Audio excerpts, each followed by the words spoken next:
Hello friends, स्वागत है हमारे यूट्यूब चैनल में आपका। एसएससी कांस्टेबल जीडी बहुत सारे कैंडिडेट्स को डाउट लग रहा है कि मेरा जो है कट ऑफ, मैं रिज़र्व कैटेगरी में हूँ, कट ऑफ मेरा कैटेगरी का तो ऊपर गया है, लेकिन मैंने एज में छूट नहीं लिया, तो मुझे यूआर में शामिल क्यों नहीं किया। आसाम में, राजस्थान में, त्रिपुरा में बहुत सारी जगह ऐसा हुआ है कि ओबीसी या एससी एसटी जो रिज़र्व कैटेगरी है उसका कट ऑफ ऊपर चला गया और यूआर का कट ऑफ नीचे आ गया। तो अब जिस कैंडिडेट की आयु जो है वो फॉर्म भरते समय 23 वर्ष से कम थी, उनको यूआर में शामिल किया जाना चाहिए, लेकिन फाइनल रिजल्ट में वो लोग यूआर में शामिल नहीं हुए, वो आउट हो गए। उसकी क्या वजह हुई? अब उसमें जो मुख्य रूप से जो वजह है वो देखिए, मैं आपको बता दूं, ये यहाँ जो आप देख रहे हैं ये 19.6 वर्ष था, लेकिन ये कैंडिडेट का नंबर नहीं आया। ये कहाँ से हैं? ये ओबीसी हैं और ये आसाम से हैं। क्यों नहीं आया वो मैं आपको बता देता हूँ। यहाँ पे आपका पूरा डाउट इसमें क्लियर कर दूंगा कि आपने गलतियाँ कहाँ करी हैं। यदि आपके साथ भी ऐसी प्रॉब्लम हुई है कि आप का रिजर्व कैटेगरी का जो मार्क्स है वो आप उसमें नहीं आ रहे, लेकिन आप आयु में छूट नहीं लेने की वजह से आप जर्नल की कट ऑफ कम गई है और आप उसमें आ सकते हैं, तो इसमें आपका यदि नंबर नहीं आया तो कहाँ गलती हुई है वो बता देता हूँ मैं।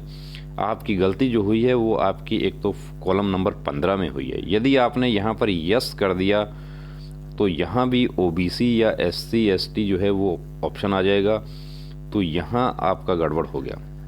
लेकिन ये कैंडिडेट तो आप कहेंगे कि नो किया है, उसके बावजूद भी इनको क्यों शामिल नहीं किया। दूसरा बताता हूँ आपको कि यदि आपने 18 नंबर कॉलम जो है उसमें आपने यस कर दिया तो आपको रिजर्वेशन नहीं मिलेगा। ये 18 नंबर कॉलम क्या है मैं आपके लिए पढ़ देता हूँ। Have you migrated from the state UT of your origin to the state UT where your caste is not recognised as SC ST OBC. Uttarakhand की एक बहन है, वो एससी हैं, वो कहती हैं कि मैं एससी में मेरे मार्क्स जो हैं वो एससी कट ऑफ से मेरे 5 नंबर ज़्यादा हैं, उसके बावजूद भी मेरा नंबर नहीं आया। क्यों नहीं आया वो हमने जब ये देखा तो उसमें इन्होंने यस किया हुआ है। अब इसका मतलब आप गूगल ट्रांसलेट कर लीजिए कि ये मतलब क्या है इसका। इसका मतलब ये है कि आप कहीं दूसरे राज्य से माइग्रेट होके दूसरे राज्य में आए हैं और वहाँ पर आपकी जो कास्ट है वो एससी एसटी ओबीसी में नहीं आ रही है, नॉट रिकॉग्नाइज हो रही है। तो आप जैसे राजस्थान की में जो एसटी है, कुछ एसटी कैटेगरी हैं राजस्थान की एसटी जातियां, वो यूपी में उनको एसटी का स्टेटस नहीं है। वही जातियां जो है, जैसे मैं आपको बता दूं कि जम्मू कश्मीर में जो गुजर है वो एसटी हैं, लेकिन राजस्थान में गुजर ओबीसी है। ये मैं एक उदाहरण दे रहा हूं, मैं किसी जाति विशेष की बात नहीं कर रहा हूं यहाँ पे।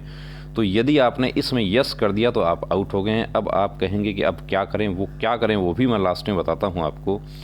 अब ये कैंडिडेट जो है, अब आप कहेंगे इन्होंने तो इसमें भी नो किया है, ये तो फॉर्म तो सही है इनका, चलिए हम इनका आगे दिखा देते हैं। अब यहाँ पर ये जो है, जब आपको ये नहीं समझ आए तो फिर आप अपना पीईटी पीएसटी स्टैंडर्ड वाला जो सर्टिफिकेट है वो आप देखिए।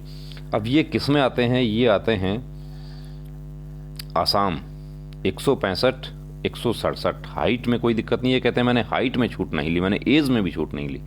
तो इन्होंने ये क्यों रुक गए? देखिए इन्होंने कहाँ छूट ली है वो आपको बता देता हूँ। इनको सीने में छूट मिली, एनेक्सर 8 लगा इनके लिए, एनेक्सर 8 लगा तो इनको सीने में छूट दी गई। और ये यहाँ पे कहा है वेदर रिलैक्सेशन एप्लीकेबल। यदि इसमें आपका यस है तो आपके चाहे 100 में से 100 भी होंगे तो आप यूआर में नहीं जाएंगे, क्योंकि आपने रिलैक्सेशन ले लिया, आप सामान्य की वैकेंसी में आप नहीं जा सकते। तो इनके देखिए साथ में आप इनके यहाँ पे लिखा हुआ है कि पैरा 5A इस में रिलैक्सेशन दिया, इसलिए ये कट हो गए। अब ये क्या करना पड़ेगा इनको, तो वो भी हम डिस्कस करेंगे क्या करना पड़ेगा। ये मार्क्स इनके आप मिला सकते हैं। ये कैंडिडेट का रजिस्ट्रेशन नंबर, रोल नंबर दिया है, ये आसाम के कैंडिडेट हैं और इनके मार्क्स जो हैं वो ये फाइनल स्कोर है, लेकिन ये मेरिट में नहीं है। आप सर्च कर लीजिए, किसी प्रकार की कोई भ्रामक जानकारी मैं आपको नहीं दूंगा। ऐसा ही आप यहाँ पर दूसरा देख लेते हैं, इसमें दोनों में ही नो है, 15 में नो है और 18 में भी नो है, लेकिन छूट आ जाती है कहाँ पर? वही जो सीने वाली छूट आ जाती है, वहां प्रॉब्लम हो गई। अब ये देखिए, ये यहाँ पर 18 में यस कर दिया, आयु कितनी है, आयु 21.8 है। कौन सा है, यहाँ यस करते ही यहाँ मुश्किल हो जाता है कि यहाँ पर whether you want to be considered as a UR candidate, यदि यहाँ पर आप यस हो जाते हैं तो यहाँ भी आपका यस हो जाता है। तो यहाँ आपने सहमति दे दी कि whether you want to considered as a UR candidate from the state UT of domicile. अब आप SC ST कैटेगरी हैं तो आपने आयु सीमा में छूट नहीं ली है, तो आपके मार्क्स जो हैं वो UR के होने चाहिए, वरना आप SC या ST OBC जो है कैटेगरी उसमें नहीं आएंगे। ये सबसे बड़ा पॉइंट हमें दिल्ली हाई कोर्ट के एडवोकेट ने हमें बताया और उन्होंने कहा कि आप इसको क्लियर कर दीजिए कि जो कैंडिडेट जो हैं इन पॉइंट्स पर यदि जा रहे हैं कोर्ट्स में तो उनको वहाँ पर रिलीफ मिलना मुश्किल है। देखिए, हम आपको ये नहीं कहेंगे कि आप कोर्ट में ना जाएं, आप बिल्कुल जाइए, आपका संवैधानिक अधिकार है, लेकिन आपको पूरी जानकारी होनी चाहिए, क्योंकि यदि आप जाते हैं कोर्ट में और वहाँ आप हार जाते हैं तो आपका समय, पैसा और उम्मीदें आपकी सभी ज़ाया होंगी। हमने जो डिस्कस किया वो एडवोकेट जो गवर्नमेंट के जो केसेस करते हैं, फोर्स की तरफ से जो पैरवी करते हैं, उनके साथ हमने जब ये मैटर डिस्कस किया तो उन्होंने हमें पहली बार में बता दिया कि ये इस वजह से ये रह गए। और ये पहली बार नहीं हुआ, ये पहले भी रहते रहे हैं। ये यहाँ तक कि जो CAPF सब इंस्पेक्टर होता है उसमें भी रह जाते हैं, वो कोर्ट केस करते हैं, लेकिन ये पहली बार में ही इस प्रकार के केसेस खारिज हो जाते हैं।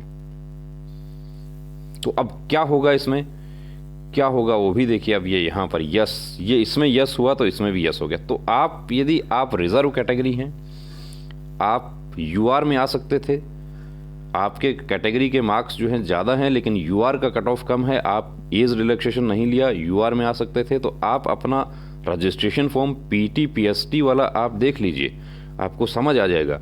यदि आप रिजर्व कैटेगरी हैं फिर भी आपके मार्क्स कट ऑफ से ज़्यादा होने के बावजूद भी आपका नंबर नहीं आ रहा, तो आप देख लीजिए कि आपने 18 नंबर जो कॉलम है उसमें आपने यस कर रखा होगा। फिर भी आपको यदि समझ नहीं आता है तो आप हमारा व्हाट्सएप नंबर नीचे डिस्क्रिप्शन में दिया है, उस पर आप कांटेक्ट कीजिए, आप संपर्क कीजिए, व्हाट्सएप कीजिए, हम आपको बताएंगे। देखिए दोस्तों, न्यायपालिका जो है हमारा अधिकार है, हमारा हक है, लेकिन न्यायपालिका में जाने के लिए आपके पास में वैलिड आधार होना चाहिए। आप बिना किसी आधार पर आप अनावश्यक लिटिगेशन करते हैं, आपके ऊपर जुर्माना भी लग सकता है। आपका एडवोकेट का पैसा तो आपका जाएगा ही जाएगा, आपके ऊपर जुर्माना लग जाएगा, वो आपके लिए और परेशानी हो जाएगी। तो जो भी करते हैं सोच समझ के करें, पूरी स्टडी करके करें, कंप्लीट एडवाइस करके करें, एडवोकेट से पूरा कंसल्ट करके करें। जो आपके पास पॉइंट्स हैं वो भी आप उनको बताइए कि ये पॉइंट्स हैं मेरे, मुझे ये जानकारी मिली है। आपको यदि कोई जानकारी लेनी है आप हमसे बात कर सकते हैं, हमसे संपर्क कर सकते हैं, व्हाट्सएप कीजिए। व्हाट्सएप कॉलिंग जो है आप डायरेक्ट बार बार कॉलिंग ना करें, कॉल हम आपका अटेंड नहीं कर पाएंगे। आप व्हाट्सएप कीजिए, हम आपको प्रोसेस बता देंगे। तो दोस्तों, अब रुकना नहीं, अब थमना नहीं, अब ठानना है, वर्दी को हर हाल में पाना है। जय हिंद।